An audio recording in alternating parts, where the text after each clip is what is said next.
Hello po guys, pupunta po tayo ng palengke. Ay, nandito na pala tayo sa palengke. Pupunta po tayo ng karne. Ay, bibili tayong karne. Tsaka isda na galunggong. Yung babae ay lalaki.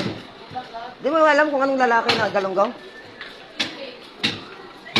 Wait lang guys. Hanap po tayo baboy guys. Kasi pinapabili tayo ng manok ng amo natin. Yung baboy muna ng amo natin yung bilhin natin. Bago yung manok niya. So guys, sa market po tayo ng Commonwealth. Ay, sa palengke.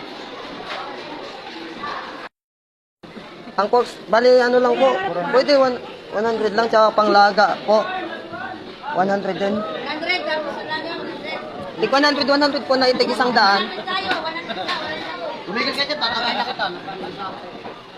Sa baboyan po ito ng manukan. Ay, sa baboyan, sa manukan ng baboyan. Pagkali, bigay mo. Ay, sorry. Commonwealth Market guys. Pero pagtingin na, tingin ka doon. Huwag ka tuloy sa kabila, tingin. Naya ako dito guys. Dahil galing na tayo guys sa baboyan, bibili po tayo ng, punta po tayo sa isdaan kasi bibili po tayo ng manok na pang tinola. Nasa baba po kasi yung manukan. Saka galunggong. Ay, ito na. Nandito na tayo sa manukan. Bibili tayo ng galunggong dito guys.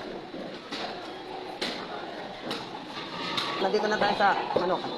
Di pwede isang daan pang tinola. Magkano po yun? Ay, magkano po yun? Isang daan po. Manukan po ito guys. Oh, yan. Wala pong manok dyan. Ay, walang manok. Walang baboy. Manok po yan lahat. Paakyat na naman tayo. Nabili na natin lahat guys yung galunggong na baboy. Tsaka, ay nilagang baboy. Pang nilagang baboy. Galunggong na isda. Tsaka manok na pang tula at pork chop na pang baboy. Nabili na natin lahat, kaya pauwi na tayo. Pwede pa tayo uwi guys. Uwi tayo sa may... Babalik tayo sa may tindahan.